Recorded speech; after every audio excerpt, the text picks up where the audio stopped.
Isaiah Johnson sat on the edge of his bed, staring at the small window of his cell. It was no more than a square of metal mesh, covered in grime, offering a faint glimpse of the sky outside. The sunlight filtered through the steel bars in uneven slivers, casting thin shadows on the cracked concrete floor. He had seen this view every day for the past 5 years. It wasn't much, but it was his. The prison, a concrete labyrinth of corridors and locked doors, had become his world, his cage. The cold, sterile walls, the clang of cell doors slamming shut, the distant echoes of guards barking orders, and the constant hum of tension that pulsed through the halls, it was all he knew now. But none of it ever broke him. Not really. The truth of it was that Isaiah had been a prisoner long before he had ever been locked behind bars. He ran his fingers along the rough edge of the cot, feeling the familiar grit of the worn-out fabric. His uniform, an oversized orange jumpsuit, was threadbare and stiff from the endless washing. He wasn't the kind of man who cared much about how he looked. His body, lean but toned from years of discipline and physical rigor, moved in fluid, almost predatory motions. The quiet strength he carried was something he had learned long ago, in far darker places than this. Before the wrongful conviction, before the years of fighting for his freedom that never came, Isaiah had been someone else entirely. A man who had commanded in covert operations across the globe, who had faced death countless times and walked away, who had lived among shadows and had been part of the most elite fighting force the world had ever known, Delta Force. But now, those memories were locked away, buried deep, hidden from everyone, including the men who shared his cell block. Isaiah had a secret. No one knew who he really was. Not the guards, not the inmates. Not even the man he had become in the 5 years since his world had been shattered by a crime he didn't commit. The justice system had betrayed him, and he had spent his time here trying to forget the life he had once lived. The man he used to be was buried, almost as if he had never existed. But that man still lived inside him. And every now and then, like a ghost, he would stir, reminding Isaiah of what he had lost, and what he was capable of.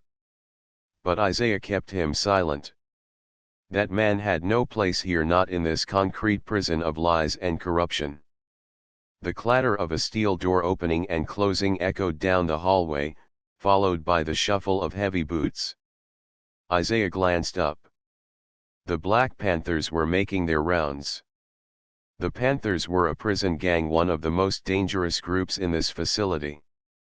Marcos, their leader, was a brute of a man, heavily tattooed with a scar running down his face from a knife fight that had almost cost him his life. His eyes, always calculating, gleamed with a hunger for power that never seemed to be satisfied. His followers, loyal and bloodthirsty, were scattered across the prison like wolves, looking for any sign of weakness in the other inmates. Isaiah had learned early on to keep his head down, avoid confrontation, and stay out of their way. He wasn't interested in their politics, their rules, or their violence. He just wanted to get through each day without any more blood being spilled. But the Panthers had taken notice of him. It started with small things. A shove in the cafeteria line. A snide comment when he was walking down the corridor. At first, Isaiah ignored them. He had learned to ignore everything. The noise, the threats, the insults, they were all part of the game. But the Panthers weren't the kind of group you could ignore for long. One afternoon, as Isaiah was exiting the rec yard, Marco stepped in front of him, blocking his path. He was flanked by 2 of his enforcers, both hulking men who looked like they'd never seen a day without violence. Isaiah's breath caught for a moment, but he kept his face neutral. Well, Marcos said, his voice low and thick with menace. The quiet man. Always so calm, so unbothered. You think you're too good for us, huh? Isaiah met his gaze, unwavering. He said nothing. His silence was his shield. Marcos took a step closer, his breath smelling like stale cigarettes. You know, I hate when people don't know their place. We're the ones in charge here.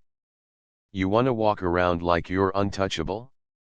You better start paying attention, 'cause things around here, they don't work that way. Isaiah didn't flinch. He had been in far worse situations. He'd survived worse men. You finished? Isaiah's voice was calm, almost disinterested. Marcos's eyes narrowed, his hand twitching toward the knife strapped to his belt. But there was something about Isaiah, something in his demeanor that made Marcos hesitate. The quiet man in front of him was no easy mark, and that unnerved him. Yeah. I'm finished, Marcos muttered, but there was no warmth in his tone. You'll come around. Everyone does. As he walked away, his men trailing behind him, Marcos shot one last glance over his shoulder, his eyes flashing with thinly veiled threat. We'll be watching. Isaiah let out a breath he didn't realize he had been holding, but he didn't allow himself to feel relief. He knew what came next. The Panthers were relentless. They had no sense of mercy. Days passed, and the harassment continued.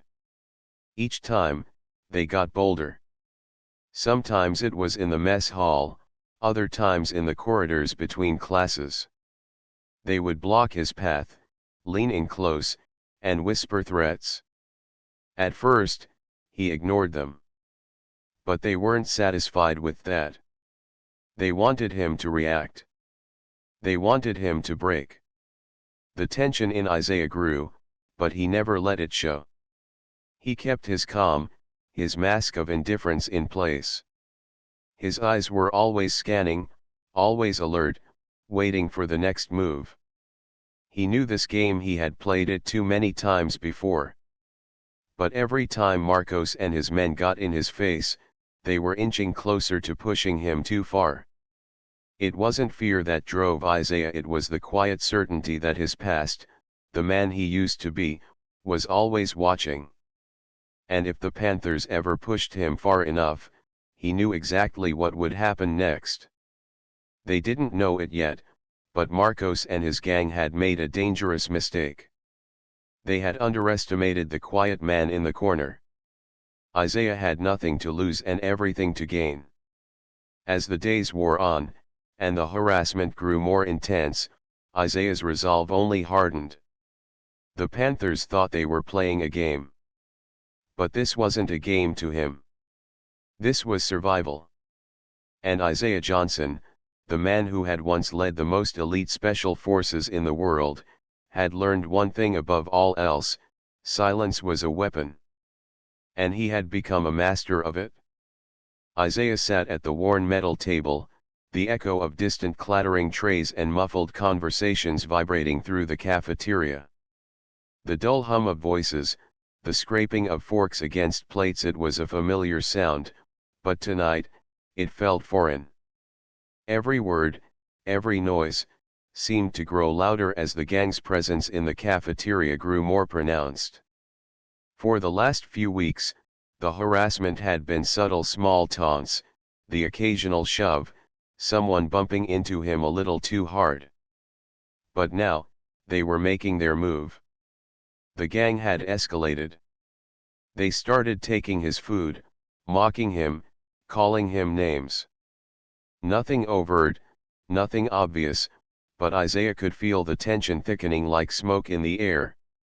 He wasn't an idiot. He could read the situation. He'd been here long enough to know how prison politics worked, how power was wielded, how territory was marked, how violence was always simmering beneath the surface. The gang wanted him to break. They wanted him to react. They wanted to see if he could be pushed. And Isaiah knew that if he let them see even the slightest crack in his cool exterior, he would be finished. He wasn't sure when it had started, but the stairs had begun to change. He went from being just another face in the cafeteria, one of the many bodies moving along the conveyor belt of prison routine, to being a target. And in here, being a target meant one thing: danger. He had been through worse. He had seen worse. But this was different. This was a different kind of danger. In the outside world, when things went south, there were ways to escape. There were options, contingencies. But in the walls of a prison, options were scarce, and escape was a joke. His environment was limited to what they allowed him to see, hear, and feel. The clock ticked endlessly. His world was reduced to routines and rituals, each moment just another step toward surviving until the next. Isaiah closed his eyes for a moment, blocking out the noise. He could still hear the faint, distant rumble of the prison yard, the echoes of distant fights, the screams of frustration, but he had trained himself to shut it out. He had been trained for worse. He had fought in wars where the stakes were much higher, where the pressure was a constant weight on his chest. This was nothing compared to the battlefield, nothing compared to the weight of life or death situations he had faced before. But here, in this place, that same level of pressure was suffocating him. The gang was closing in. One of them, a tall, lanky guy named Drew, dropped his tray of food right next to Isaiah's, purposefully knocking over his cup of water in the process. Isaiah didn't flinch. He didn't react. "Oops, my bad," Drew said with an exaggerated grin, his eyes narrowing as he locked onto Isaiah. "Guess I'm just a bit clumsy today." Isaiah stared at him, calm, composed. His breath evened out. He didn't need to give Drew the satisfaction of a reaction. A silence passed between them, a calculated pause. Drew was testing him. Testing his patience. Trying to push him to snap. Isaiah's hands rested lightly on the table, his fingers barely curling. He could feel the tension, the coldness of the moment creeping up his spine. He didn't need to fight this battle with his fists. He wasn't going to be a pawn in their game. But in his gut, something twisted. The calmness in his mind was beginning to erode. The pressure was starting to build. He had been through countless confrontations, countless situations where he had to stay still, stay silent, keep his emotions in check. But this felt different. He had a history of fighting for his life, of fighting for something greater than himself. And that fight had stayed with him, even in the quietest of moments. He couldn't deny that. The urge to defend himself, to stand up, was almost visceral. But he didn't want to be the guy who lost control. He couldn't afford that.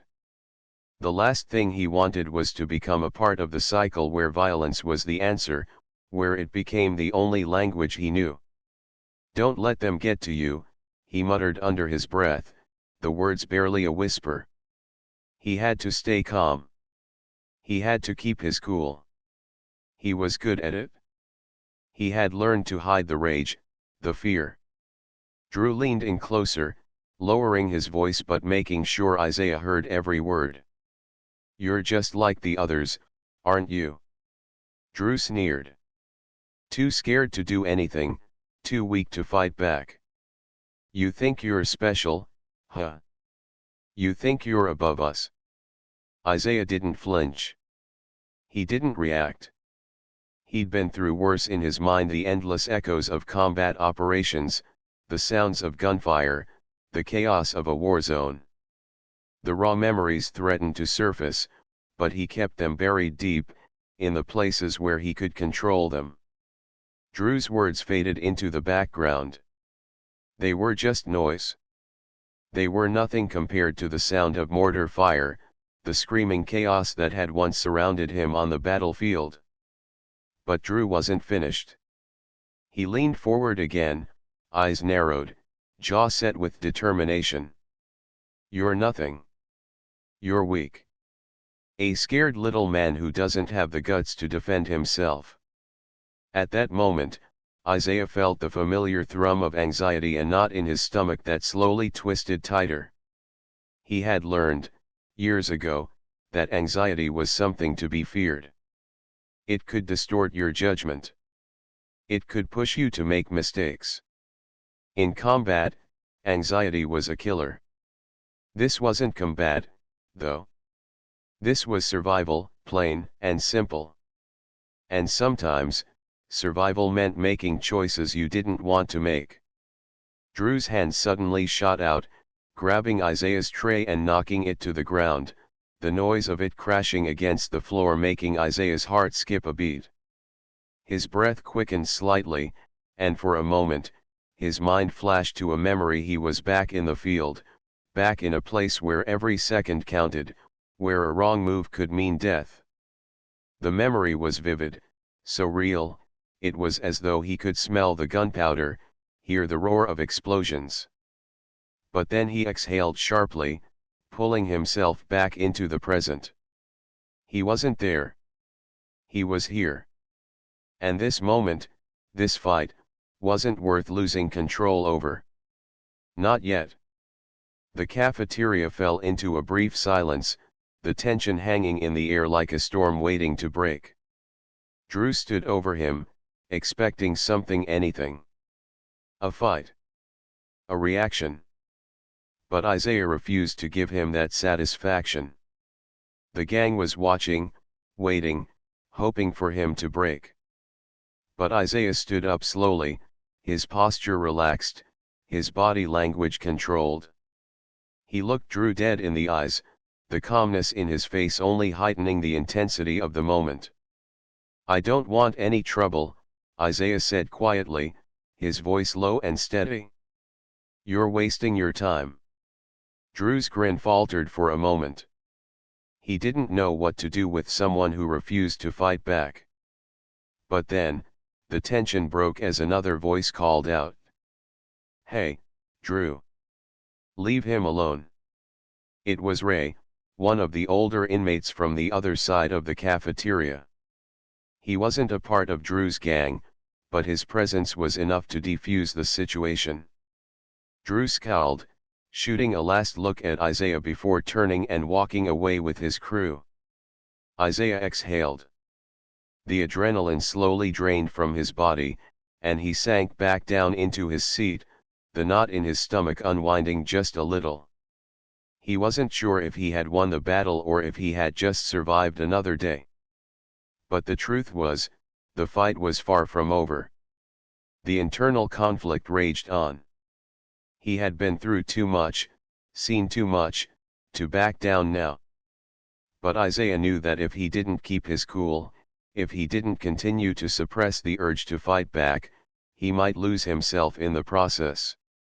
He wasn't sure what would happen the next time they came for him, but he knew one thing for sure, he was ready for whatever came next. The prison yard was alive with the usual mix of chatter, basketball games, and slow, deliberate movements. But today, the tension was thicker than usual. The sun hung high in the sky, its heat pounding against the concrete. Isaiah stood by the edge of the yard, his back against the fence, scanning the area as he always did. His eyes moved like a machine, taking in every detail, noting every shift in body language, every whispered conversation. It was second nature to him, survival. But today, it was different. Today, he could feel the eyes on him. The gang had been patient with him so far, but their patience was wearing thin. Isaiah had refused their offers of allegiance, ignored their subtle threats, and even pushed back when they tried to test his resolve. The Blackthorns, one of the most feared and ruthless gangs in the prison system, didn't take kindly to defiance. They wanted power, control, and anyone who didn't fall in line had to be made an example of. Isaiah knew that. He'd been in their crosshairs since the day he arrived. It started with whispers, small threats that were easy to ignore. But today, the gang decided it was time to make a statement. They made their move. Isaiah felt the shift in the air before he saw them. The hum of conversation died down, the basketball game halted mid-play. A dozen members of the Blackthorns circled him, closing in, their eyes filled with cold intent. He didn't flinch. He didn't even move. One of them, a hulking figure with tattoos snaking up his arms, stepped forward. "You know what happens to guys like you, right?" he sneered. "You don't get to keep refusing us. You don't get to keep pretending you're better than us." Isaiah didn't respond. He just stood there, his posture straight, his expression unreadable. Another member, a wiry man with a scar running down his cheek, laughed darkly. "He thinks he's some kind of soldier. But soldiers don't last long here, do they?" The gang laughed along with him, the sound echoing in the yard like wolves circling their prey. But Isaiah held his ground. He had faced worse, had been through worse. This wasn't even the first time he'd been threatened in this hellhole. "You don't scare me," Isaiah said calmly, his voice even. "I've been through worse than whatever you think you can do to me." The man with the scar grinned, taking a step closer. "Oh, we'll see about that."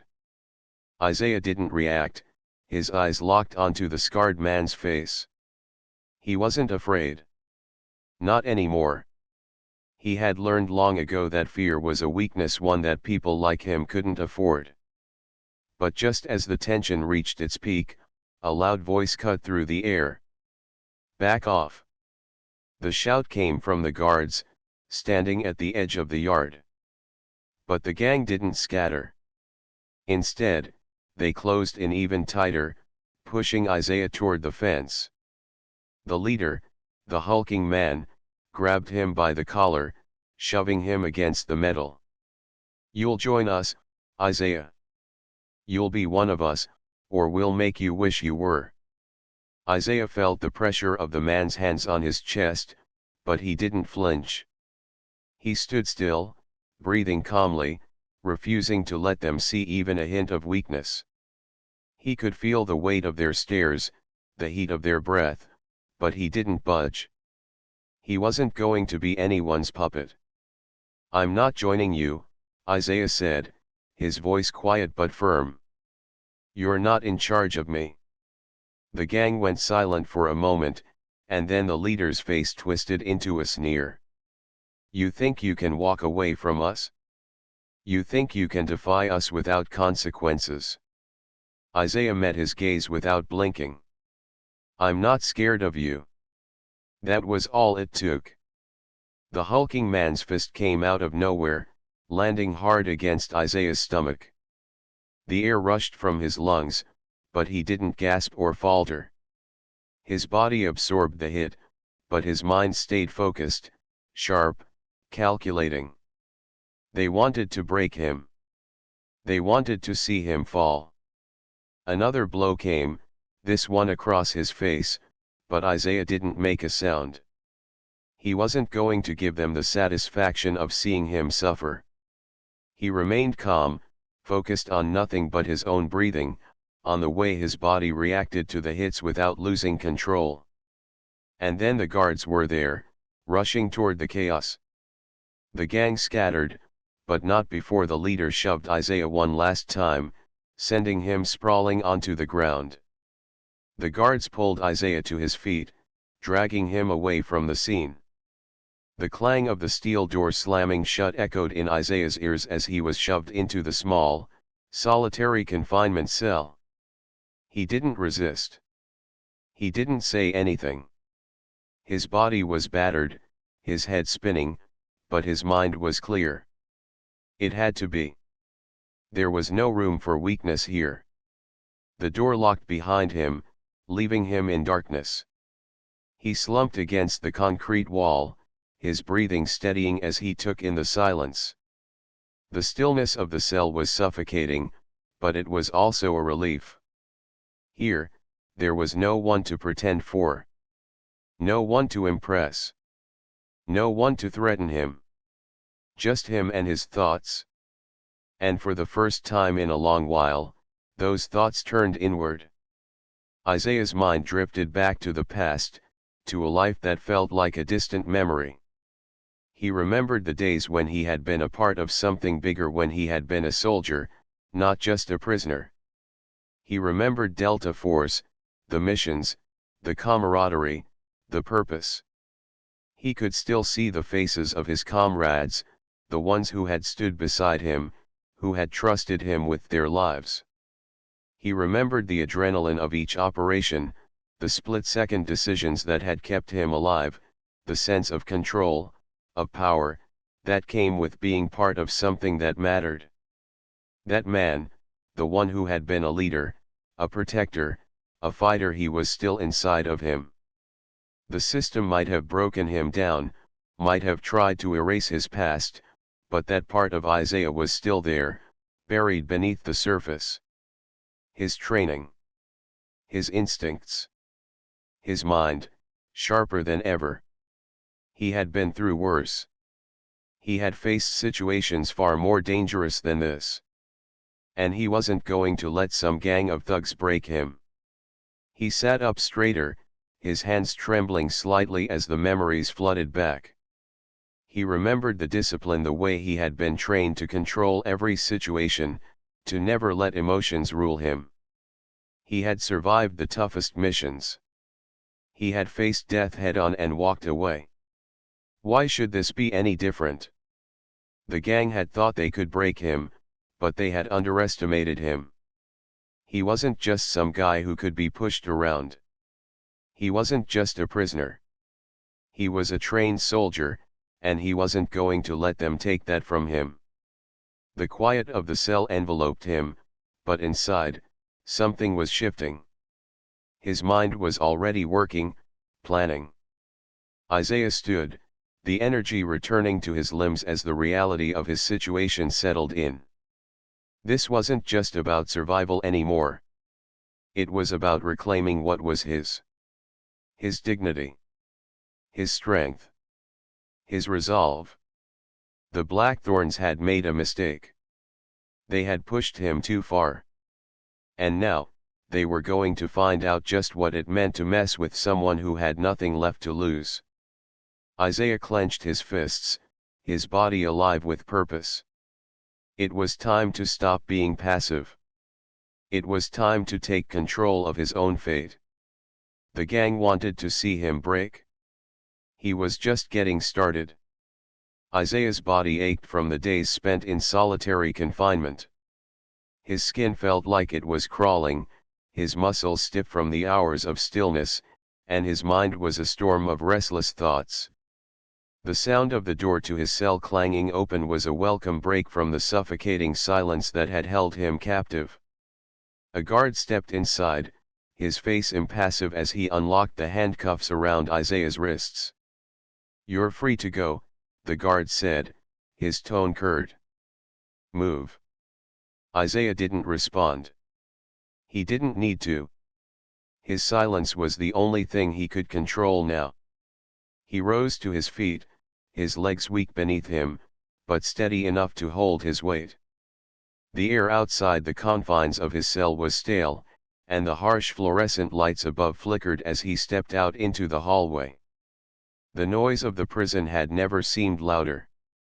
It was a roar of voices, clanking bars, and distant shouting. But Isaiah focused on the rhythm of his own steps, the single sound that anchored him in the chaos. As he made his way down the hallway, he knew what awaited him. Marcos and his crew would be waiting. They had been waiting for this moment. The fact that he'd been in solitary for so long was only a temporary delay, an opportunity for them to gather, to plan. Now, as Isaiah was released into the general population again, he was their target. And they were coming for him, with everything they had. Isaiah reached the yard, and as expected, Marcos was there. He stood in the center of a group of men, his presence larger than life. The gang leader had a reputation for cruelty, a smile that never reached his eyes, and fists that could break bones with ease. But it was the subtle tension in the air that told Isaiah this encounter was different. This time, they weren't just playing games. Marcos had come to hurt him seriously. Isaiah was met by a chorus of low laughs, followed by insults, as he walked through the yard. The other inmates kept their distance, watching with cautious curiosity. Marcos stepped forward, his gaze sharp and predatory. "So, the little rat crawls out of his hole," Marcos sneered. "I've been waiting for this moment, Isaiah. You're gonna regret it, man. Big time." Isaiah didn't flinch. He had been waiting for this moment too, had prepared for it every day, silently, methodically, in the confines of his cell. His fists clenched at his sides, but his stance was relaxed. Marcos thought this was just about strength. He thought it was about size, about intimidation. But it wasn't. This wasn't going to be about who had the bigger muscles or the louder voice. It was going to be about control. Marcos gestured to his men. "Get him," he commanded, his voice dripping with venom. Isaiah saw them move in an instant, 2 men closing from the left, another coming from the right. The gang had learned to move as one, as a unit, but they were too predictable. Isaiah's mind sharpened, each movement clear in his head before it even happened. His training, the years he had spent honing his discipline, were about to pay off. The first man came at him with a wild swing, aiming for Isaiah's head. It was the kind of punch that relied on raw strength, not finesse. Isaiah sidestepped with ease, his body moving like water, and grabbed the man's arm mid-swing. In a single fluid motion, he twisted, using the man's momentum to send him crashing into the ground. A quick jab to the back of his knee disabled him completely, leaving the man clutching his leg, unable to rise. The second man charged forward, a bit more cautious now, but still aggressive. Isaiah was already on the move. He ducked under the swing aimed at his ribs, then executed a quick, devastating elbow strike to the attacker's stomach. The air whooshed from the man's lungs as he staggered back, gasping.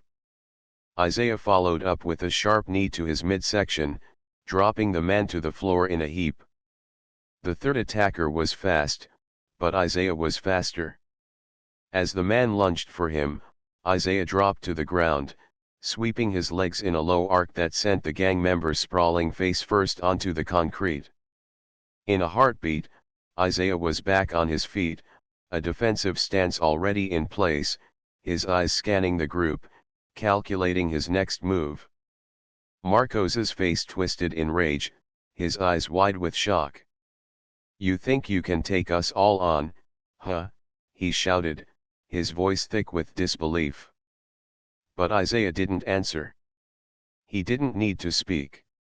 His actions were louder than words ever could be. He moved with the precision of someone who had long ago learned to control his body, to make each strike purposeful, each motion deliberate. There was no wasted energy, no unnecessary aggression.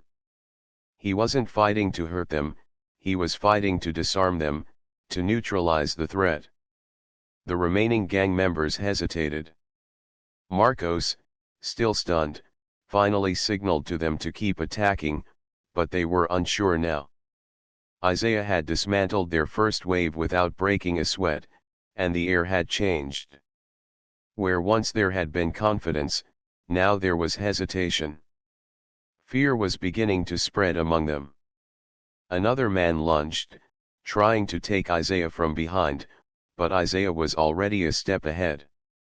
He pivoted sharply, using the man's forward momentum to lock his arm behind his back in a joint lock, then shoved him forward onto the ground with a powerful twist. The gang member landed hard, groaning in pain. Marcos, humiliated and seething, stepped back, signaling for his crew to retreat. He wasn't just mad, he was terrified. He hadn't expected this. None of them had. Isaiah wasn't just another prisoner, they could see now that he was something else. Something dangerous. "Get the hell out of here," Marcos spat, his voice low with fury. He shot a glare at Isaiah before turning to leave. His gang followed suit, a few of them limping, others clutching their throats or ribs, nursing injuries that would take a while to heal. Isaiah didn't take his eyes off them as they backed away, slowly, humiliated, their heads hanging low. His breathing was steady, calm, but inside, something was boiling. He had fought back not with raw aggression, but with the precision and control of someone who had spent years perfecting his craft. And now they knew the truth, he wasn't the easy target they had thought. As the gang retreated, the yard grew quiet. The other prisoners, who had been watching from a distance, were silent, their eyes wide. They had seen something tonight, something they hadn't expected from Isaiah. They had seen a man who wasn't just surviving, he was living. And for the first time in a long while, they saw him as something other than a weakling. Isaiah stood still, his breathing even, his body taut, like a coiled spring. But as the last of the gang members disappeared into the shadows, he allowed himself a moment to relax. He hadn't just defended himself. He had shown them what it meant to be underestimated and how quickly that could turn against you. Marcos and his crew had learned something valuable tonight, but so had Isaiah. This wasn't over. Not by a long shot. They would come for him again, no doubt. But next time, they wouldn't be so quick to underestimate him. Isaiah had become something they didn't see coming. And that made him the most dangerous force in this prison. The walls of the prison were thick, impenetrable, unforgiving. Yet, even the concrete and steel could not shield the whispered conversations, the furtive glances, the shifting of allegiances in the wake of Isaiah's confrontation with Marcos. The aftermath of the fight had rippled through the prison like a shockwave, and the tension was palpable, hanging in the air like a storm waiting to break. Isaiah kept to himself, retreating into the shadows of his cell, as he always had. But this time, it wasn't just to avoid attention. The consequences of his actions weighed heavily on his shoulders, and he knew that it wasn't just the gangs that had taken notice. The inmates, once indifferent or skeptical, now looked at him differently. Some with awe, others with fear. The altercation with Marcos had done something to him, something he hadn't expected. In the eyes of some, he had gone from being a quiet, invisible figure in the prison to a force to be reckoned with. There were murmurs in the yard, whispers in the hallways about his fight, about his strength, his resolve. He had won, yes, but it was more than that. Isaiah had done something that most of these men couldn't do. He had stood up to the most feared inmate in the entire facility and come out on top. For some, that was enough to turn him into a legend. They saw him as a mysterious figure, someone to be respected, perhaps even feared. He had earned something no one else had in this place, the right to silence, the right to exist without being threatened. They didn't know who he was, but they didn't need to. They saw his power, his ability to command a room, and that was enough to elevate him. But not everyone felt the same way. Marcos, nursing his wounded pride, vowed to take down Isaiah. He had been humiliated in front of his followers, his authority questioned in the worst possible way. The loss was more than a physical injury, it was a blow to his entire image, his very existence in this place. A gang leader, especially one like Marcos, couldn't afford to lose face. It was a matter of survival. If he didn't find a way to get back at Isaiah, he would lose control of his followers, his territory, and his influence in the prison. Marcos knew that his pride had been shattered, but he didn't know how to strike back. He had underestimated Isaiah's ability to handle himself